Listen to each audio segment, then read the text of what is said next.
Lalu, kita sudah belajar tentang sujud dengan 3 pendekatan. Perhatikan anjuran dari Al-Quran supaya belajarnya efektif dalam setiap ibadah itu satu, selalu akan ditemukan caranya. Dua, ada bacaan atau doanya.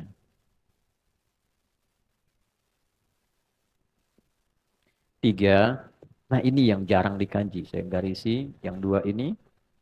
Nah ini hikmahnya atau maknanya apa dan implementasi kehidupannya. Oke? Nah, pola belajar seperti ini yang menjadikan pengetahuan kita itu satu lebih lengkap, kedua lebih dalam, yang ketiga lebih terasa dalam kehidupan karena tahu makna dan praktikalnya. Misal, ketika saya sampaikan di awal bahwa pertama saat memulai sholat kan dibuka dengan takbir kan? Cara satu, angkat tangan sejajar dengan bahu di sini. Kalau kita mengacu pada hadis baik di Al-Bukhari ataupun di Muslim, tersambung pada sahabat Khalad bin Rafi Az-Zulaiki yang mendokumentasikan ini sahabat Abu Hurairah, kemudian dikodifikasikan dalam kitab misalnya Sahih Muslim nomor hadis 397. Baik, angkat tangan sampai sejajar dengan bahu. Rafa'a yadaihi hadwaman kibaihi di sini. Bacaannya apa? Ditemukan di riwayat Abu Daud. Fayaqulu Allahu Akbar. Satu, cara sudah dapat. Dua, bacaan sudah dapat. Allahu Akbar. Yang ketiga, ini poinnya. Apa sih maknanya? Kenapa begini? Maknanya apa? Kenapa yang diucapkan Allahu Akbar? Apa korelasinya bacaan ini dengan bacaan setelahnya di iftitah? Karena mesti ada makna. Kan implementasi sholat itu merubah kita menjadi lebih baik. Inna sholata tanha anil fahsya wal munkar. Mungkin nggak sesuatu dikerjakan merubah kita, tapi kitanya nggak paham. Mungkin nggak? Ya mungkin. Makanya kalimat tadi itu yang disampaikan tegas oleh Al-Quran di Quran surah 29 ayat ke-45 dibukanya dengan pendekatan belajar yang benar. Persoalannya yang sering dihafalkan pertengahan ayatnya awalnya tidak dibaca. Kalau saya baca tengahan, Anda pasti akan bisa melanjutkan. Inna sholata tanha anil fahsya. Oke, sepakat. Coba baca awal ayatnya. Ya. Utlu ma uhya ilaika minal kitab wa aqimis shalah.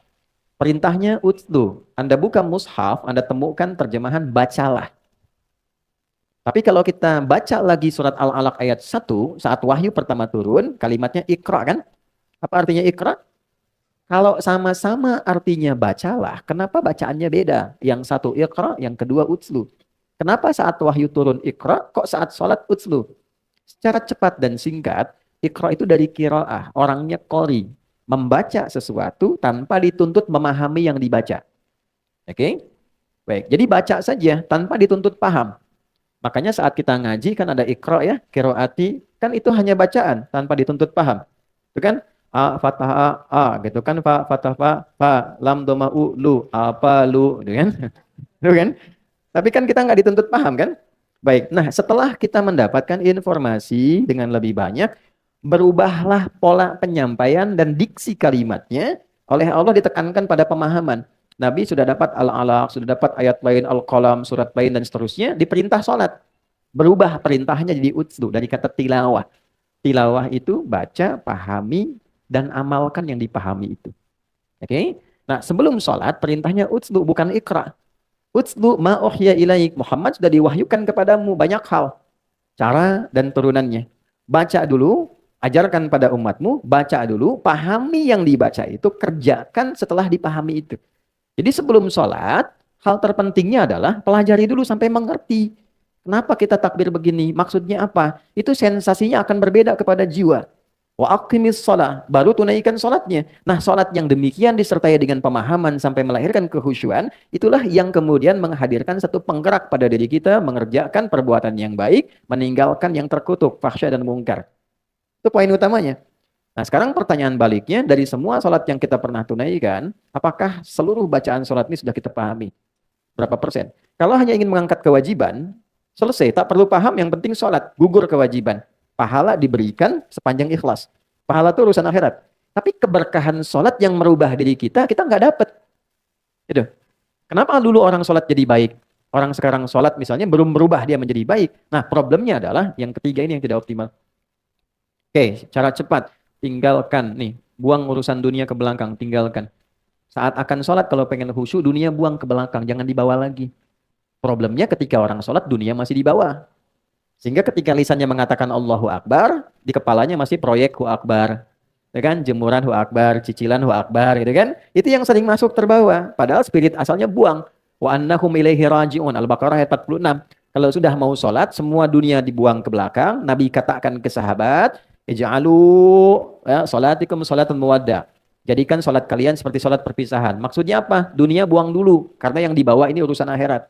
Lalu ucapkan tidak ada yang tinggi dibandingkan Allah. Allahu Akbar. Itulah sebabnya kenapa bukan Ar-Rahman, bukan Ar-Rahim. Supaya yang lain kecil. Yang diagungkan yang besar saja. Nah, lalu disertakan rasa. Ini yang dihadirkan Abu Bakar As-Siddiq. Baru takbir itu sudah gemetar. Nangis beliau. Kenapa? Karena takut lisannya mengucapkan Allahu Akbar. Sementara sebelum sholat merasa besar dirinya. Merasa besar dibanding istri. Merasa hebat dibanding suami. Angkuh dari teman. Yang paling segalanya. Terus dengan bangga mengatakan Allah yang maha besar. Padahal dia sudah berbuat besar sebelum dia sholat. Makanya setelah itu dia pasrahkan dirinya, berdoa dengan baik, dipilihlah satu dari 9 doa iftitah yang pernah kita bahas. Nah ini cara pembelajaran seperti ini saat akan dipraktekkan, itu membawa dampak berbeda.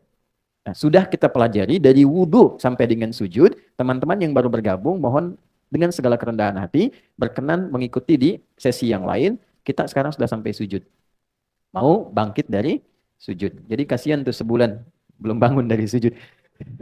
Sudah, oke. Poinnya turun dari sujud saya cepat saja. Bisa dilakukan dengan 2 cara. Saya persingkat ikhtisar dari yang lalu. Yang pertama, setelah i'tidal sami Allahu liman hamidah, Rabbana walakal hamd dan seterusnya. Maka cara pertama, ini yang diutamakan terlebih dahulu.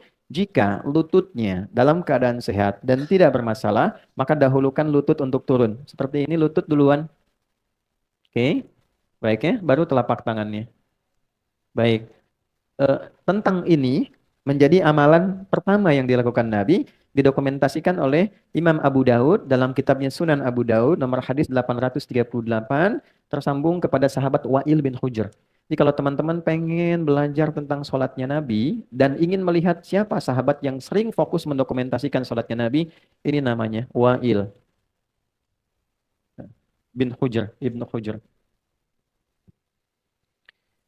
Dia masuk Islam dari awal, sering ngamatin Nabi. Jadi kalau kita nanti belajar fikih dan kita amati hadis-hadis tentang sholat, seringkali kita temukan sahabat mulia ini yang meriwayatkan. Oke, cara kedua, bisa menggunakan telapak tangan bila lutut bermasalah misalnya. Walaupun nanti jadi pilihan di akhirnya. Lutut bermasalah karena satu mungkin faktor usia, ya kan? Yang kedua ada faktor ya secara non teknis, misalnya mohon maaf cedera kah ya karena olahraga dan sebagainya. Maka alternatif kedua gunakan telapak tangan. Turun. Oke, gunakan telapak tangannya dulu ya, begini baru kemudian lututnya. Itu boleh. Hadisnya hanya beda 2 nomor dengan yang tadi, nomor hadis 840. Diriwayatkan oleh sahabat Abu Hurairah. Di kitab yang sama Sunan Abu Daud. Abu Hurairah nama aslinya ya, ada yang tahu? Abdurrahman bin Sahar. Masuk Islam saat Nabi di usia 60 tahun kurang lebih. Sebelum Nabi meninggal, 3 tahun sebelum meninggal. Ya. Di usia Nabi sudah 60 tahunan, 3 tahun sebelum meninggal. Kondisi beliau pada saat itu ada masalah di lutut. Sehingga hadis-hadis yang disampaikan dalam usia Nabi rentang 60-an itu selalu digambarkan Nabi sholat kadang nyender ke dinding, menggunakan tongkat karena lutut bermasalah. Oke, nah ini poin yang pertamanya. Nah Abu Hurairah menyimpulkan saya ini kemana aja selama ini. Kok terlambat ngaji, teman-teman sudah duluan. Maka beliau pengen nyusul yang lain. Jadi meningkatkan effortnya, menambah durasi belajarnya, dan ini jadi sunnah untuk kita. Tidak ada kata terlambat. Dan jangan menyimpulkan yang sudah duluan lebih unggul. Tidak. Yang harus disimpulkan, yang lain sudah ngaji duluan, saya pun pengen seperti dia. Pengen nyusul. Nambah motivasi. Maka ini yang menarik perhatian Allah. Ini poinnya. Ketika kalimat ini muncul menarik perhatian Allah, diberikanlah kelebihan. Maka beliau bisa menangkap ajaran Nabi itu, cepat ditangkap dan didoakan oleh Nabi. Begitu dipakaikan sorban, nih itu begitu belajar dengan kondisi demikian, maaf, beliau tercatat dalam sejarah sebagai sahabat yang selalu ingat, sulit lupa. Sehingga 3 tahun itu dimanfaatkan betul menunggu Nabi depan rumahnya, ngikut Nabi kemana diikuti, karena merasa terlambat.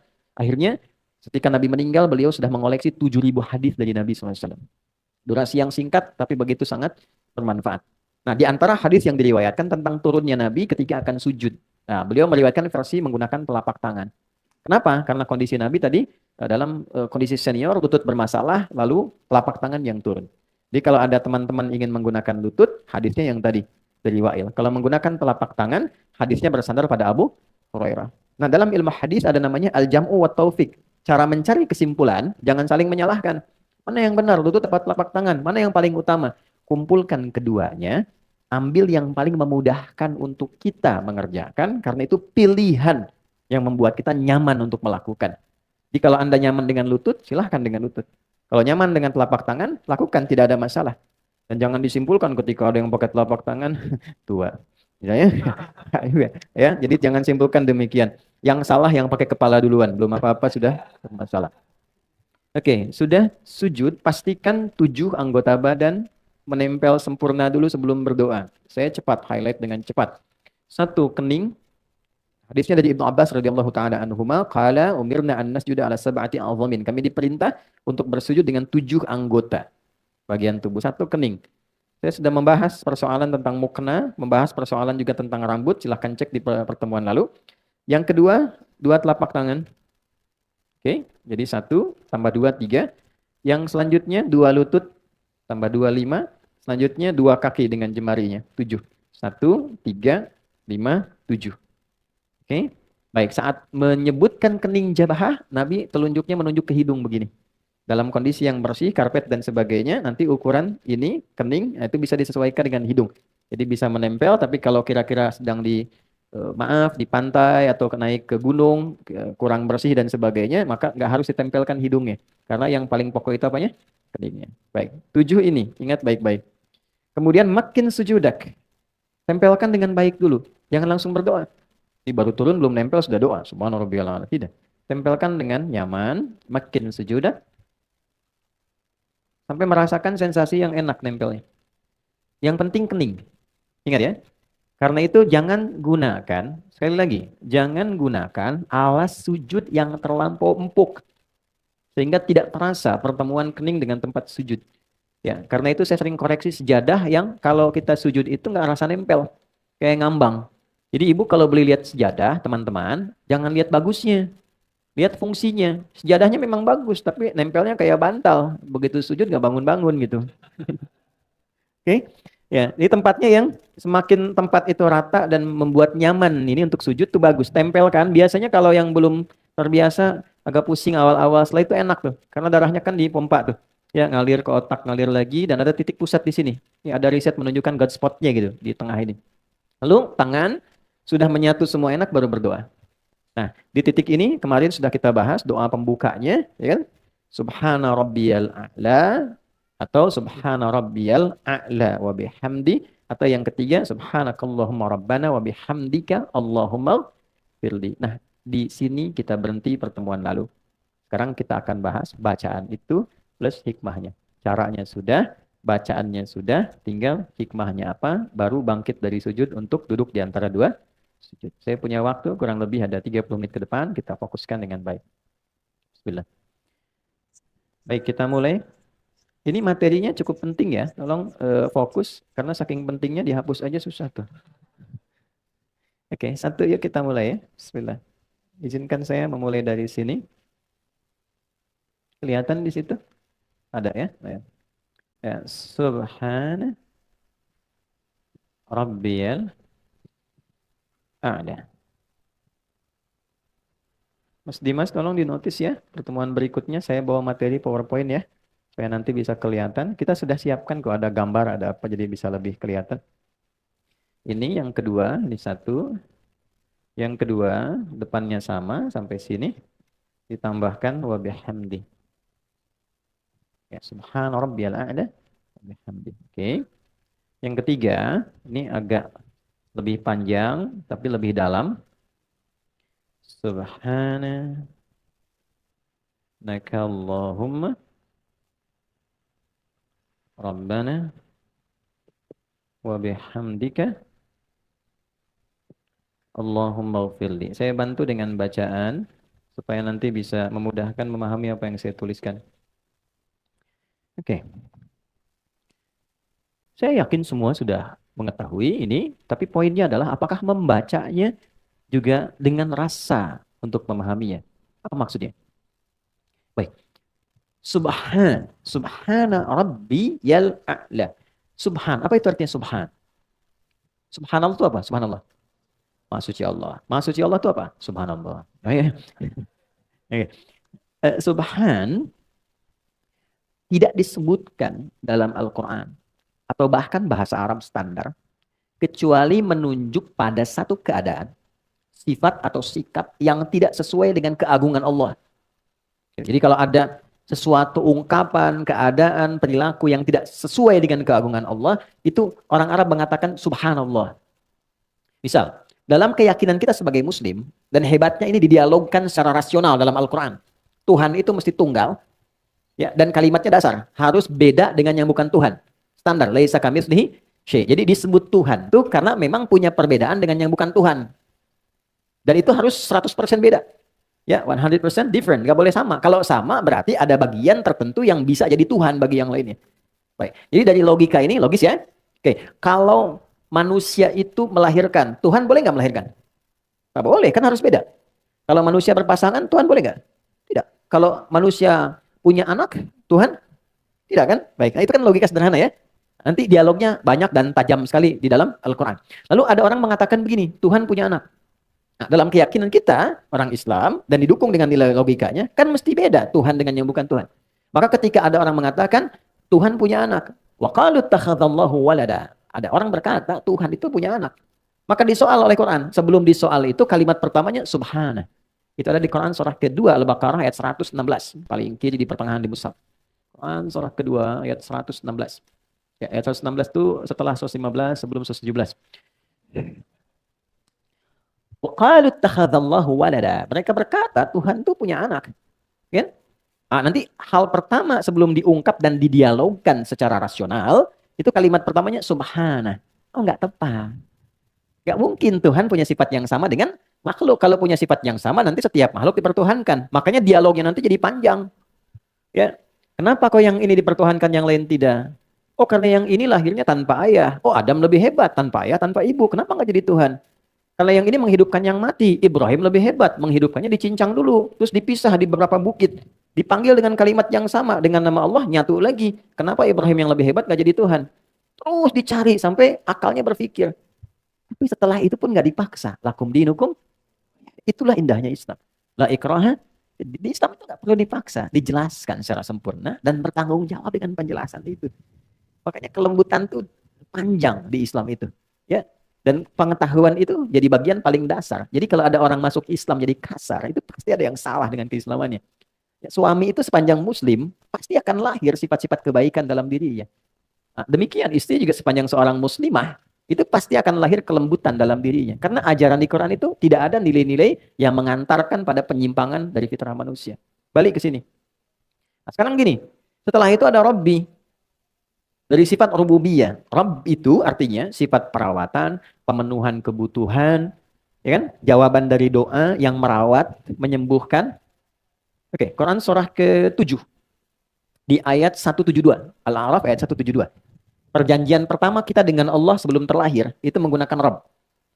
Lihat kalimatnya. Wa idh akhadha rabbuka min bani adama min zuhurihim dzurriyyatahum wa ashhadahum ala anfusihim alastu bi rabbikum. Bukan alastu bi Allahikum bi rahmanikum, tapi Rabb. Ya. Terjemah enaknya begini. Apakah engkau bersedia komitmen menjadikan aku sebagai satu-satunya Tuhan yang dengan itu aku akan merawatmu, menyembuhkan engkau kalau sakit, memaafkan kalau salah, memenuhi seluruh kebutuhan hidupmu, mengampuni kalau berdosa, dan menerima ketika engkau kembali. Kalau ada tawaran begitu, kita menerima dengan syarat atau tanpa syarat? Pasti tanpa syarat. Mau nggak ikut saya? Kebutuhannya ditanggung. Kalau sakit saya bawa ke dokter. Kalau fasilitas saya penuhi semua, pengen apa saya berikan. Kalau salah saya maafkan, saya nggak marah.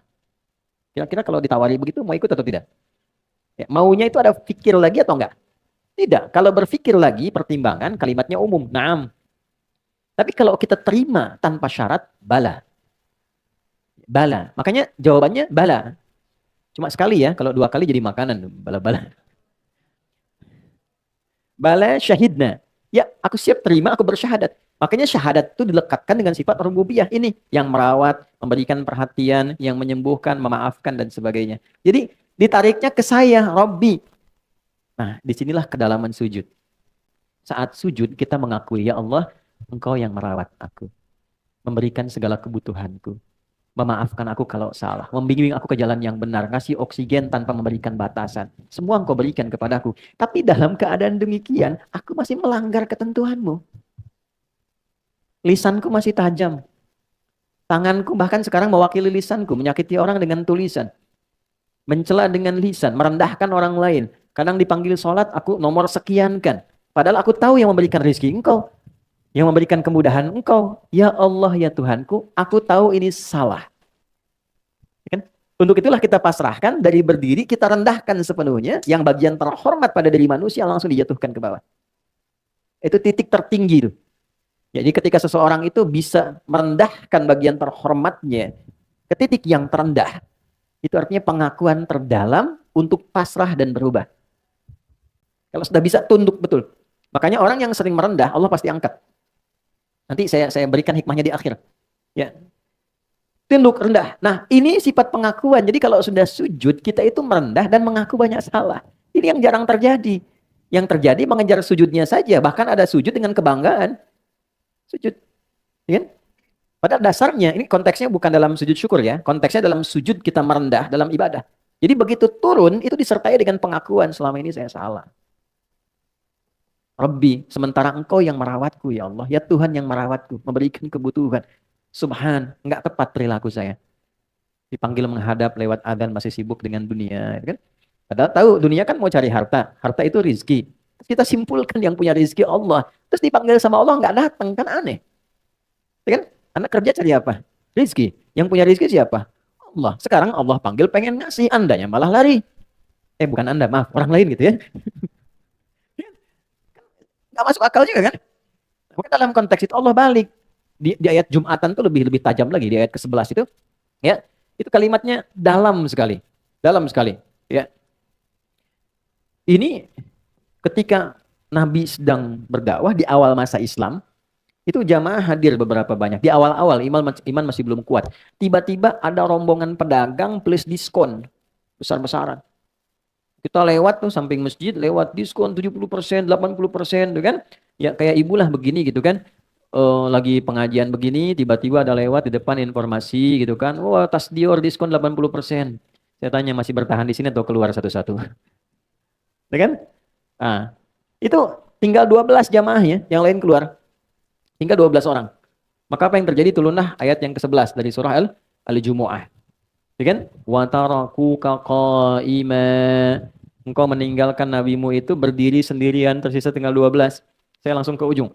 Qul ma indallahi khairum minal lahwi wa minat tijarah. Muhammad firalkan kalimat ini pada mereka. Yang Allah telah siapkan bagi orang yang merespon panggilan Allah. Disiapkan lebih banyak, lebih baik, lebih bagus dibandingkan proyek yang sedang mereka fokus dan sibuk di dalamnya saat ini. Jadi akan terjadi, rumus Qurannya begini. Kalau nggak disebutkan tokohnya siapa, kejadiannya kapan, itu akan terjadi dengan substansi yang sama, tapi tokoh yang berbeda. Ada orang akan meninggalkan Jumat demi mengejar proyek. Ya, maka sampaikan, kata Allah, ya Muhammad sampaikan. Apa yang Allah telah siapkan, itu lebih dahsyat, lebih tinggi nilainya dibandingkan proyek yang sedang mereka kerjakan. Ujungnya lebih indah. Wallahu khairur raziqin. Bukankah Allah yang memiliki rezeki yang terbaik dalam membaginya? Kamu tahu aku yang punya, kamu tahu aku yang berikan. Kenapa saat aku panggil untuk aku kasih, kamu justru menjauh dariku? Pertanyaan basic sekali. Nah, ini yang sering terjadi dalam kehidupan. Begitu kita sujud, nah suasana itu mesti dibawa. Ya bagaimana doa bisa dikabul kalau ini saja belum kita hadirkan? Kan merendah dulu, evaluasi dulu. Anda datang ke pimpinan di kantor, ya kan? Bawa proposal. Bang, izin Pak, ini permohonan untuk bulan ini, semoga Bapak bisa ACC dan sebagainya. Yang kedua, izin Pak, mohon arahan, mohon evaluasi, barangkali yang kemarin ada kekurangan-kekurangan, saya mohon diberi petunjuk, yang salah-salah, barangkali mohon diarahkan supaya saya bisa perbaiki, meningkatkan kinerja, supaya lebih baik Pak. Ini untuk gambaran yang kemarin dan pengajuan yang akan datang. Antara yang satu dengan yang kedua, peluang diberikan ACC-nya, dikabulkan tuh besar yang mana? Satu atau dua? Yang kedua. Demikian saat sujud, Anda kan meminta. Mohon dikabulkan, pengen doa, kadang terisak tangisan, tapi sifat ini nggak hadir. Maka yang paling harus dihadirkan pertama kali ini sifat a'la terhadap Allah dulu. Ya Allah, Engkau yang Maha Agung. Tidak setara dengan sikapku yang selama ini kadang menjauh darimu, kadang melanggar banyak ketentuanmu. Aku pasrah ya Allah, pasrahkan dan segala kehormatanku pada dirimu saat ini. Aku mohon ampunan selama ini bersikap yang tidak pantas. Itu kurang lebih makna dari kalimat Subhana rabbiyal a'la. Kalau kita teruskan wa bihamdi, maka kita sertakan pujian setelah itu. Ya Allah, perilakuku yang kurang baik tidak mengurangi kesempurnaan pujian untukmu. Tidak mengurangi keistimewaan segala kemuliaan yang melekat kepadamu. Lalu kalau kita ingin tambahkan lebih dalam lagi, ini Allahumma gfirli. Ya Allah, dengan segala luas ampunanmu dan dengan segala kekuatan dan kemuliaanmu, mohon ampuni hamba. Hamba sadar, hamba salah. Itu, itu kalau kalimat itu keluar, mengaku saya salah. Itu mahal. Coba suami, kalau ada masalah sama istri, mahal sekali kalimat, ya bun, saya salah. Itu mahal. Mahal ya? Mahal banget tuh. Ya, ya. Pokoknya kadang ada satu psikologi di hadis itu menarik sekali bagi perempuan itu. Ya, dia tuh tidak peduli betapapun ya Anda benar, tapi hanya ingin mendengar bahwa ya dia tidak salah gitu. Dalam Nabi itu datang dalam satu kondisi sudah sibuk apa ke rumah. Itu Sayyidah Aisyah curhat. Ada ulama yang menghitung curhatnya itu kalau dihitung sampai 2 jam. Ada yang menghitung lebih daripada itu. Tapi yang paling menarik, Nabi nggak motong. Itu menarik sekali. Nabi loh nggak motong. Dibiarin aja. Cerita, kan? Sudah selesai. Alhamdulillah. Sayang, semoga Allah berikan begini, begini, begini. Selesai. Ya kan? Itu sesuatu yang dalam sekali. Ini kan saya lihat wajah-wajahnya yang mantan kajian kemarin ya. Apa? Ada Robiah Kem ya. Kemarin saya lihat beberapa tuh. Nah, atau ada beberapa. Gini, kenapa terlalu banyak drama di rumah tangga itu? Kan di Quran itu berumah tangga itu seperti permainan. Banyak bermain, banyak gembira aja. Jangan terlalu serius. Serius dalam beberapa hal saja. Yang lainnya banyak gembiranya. Nabi kan jalan bareng. Balap lari sama Sayyidah Aisyah. Kadang digendong, kadang gulat, kadang nonton bareng-bareng. Ya nikmati selama masih berkehidupan dalam rumah tangga. Ya, balik ke sini. Kenapa jauh-jauh ke situ? Ini ya. Nah, jadi ini dulu yang dihadirkan nih. Kepasrahan diri kita, sujud, permohonan ampunan, baru minta. Jadi kalau sudah frekuensinya nyambung, enak, merata, bagian tubuh tuh kerasa enak ngalir, sujud. Tapi kalau udah terisak tuh enak banget, kayak nggak pengen bangun lagi gitu. Ya makanya Nabi itu sering kali lama dalam sujud. Sebagian menyimpulkan sujud terakhir, padahal di setiap sujudnya lama. Kenapa paling akhir lebih lama daripada yang sebelumnya? Karena kerinduannya kepada Allah itu memuncak dan terpenuhi dalam keadaan sholat. Kalau sudah selesai sholatnya nggak tersambung lagi kan? Nggak tersambung tuh dalam arti secara langsung fokus, tidak ada dengan umat gitu. Itulah yang menjadikan sujud terakhirnya lama, ya kan? Kadang sebagian jamaah makmum pengen cepet tuh kan? Nah, ini ditanyakan kerinduannya kepada Tuhan. Nah ini ketika nempel betul, barulah permohonan intinya dimintakan. Biasanya, kalau sudah sampai ke titik ini, dan ini dipraktekkan yang hikmah tadi, belum minta sudah dikabul. Biasanya. Kalau sudah ke kalimat Allahumma gfirli dan betul, itu belum keluar, sudah dikabul. Tapi kalau kita ucap ya dalam sholat sunnah misalnya, dalam lisan yang terkenal, terpahami oleh diri kita saja. Oke? Kalau dalam sholat fardu tidak dilafadzkan, cukup dalam hati dihadirkan. Ingat, ada masalah ya tumpahkan aja dalam tangisan, sujud, minta. Sampai ke titik ini, nanti lihat apa yang terjadi. Ini rumus di Quran surah 12. Ya. Surah 12 ayat ke-85 sampai 86 tuh. Ya, di surat Yusuf. Kalau mau lebih komplit nanti dengan kisah dan turunan sampai ininya sampai ayat 88-nya tuh. Ya, sampai ketemu kalimat innama ashku bathi wa husni ilallah. Aku tuh kalau punya masalah di rumah tangga, curhat itu selalu pada Allah. Maksudnya dalam salat. Ya. Jadi kalau punya masalah, apapun itu, seberat apapun. Pertama terima dulu. Karena mengeluh itu tidak mengurangi masalahnya. Cuma nambah saja. Terima dulu dengan sabar. Karena Allah pilihkan masalah itu sesuai kadar kesanggupan kita semua. Nggak mungkin saya di hidayat diuji masalah Anda, karena saya nggak sanggup. Yang kedua, masalah itu Allah berikan sebagai jawaban dari doa yang kita minta. Nah, tangga untuk meraih doa itu persoalan tadi. Karena nggak mungkin mengabulkan sesuatu tanpa proses, tanpa ujian tuh nggak mungkin. Anak SD mau lulus ke SMP, bisa nggak lulus tanpa ujian?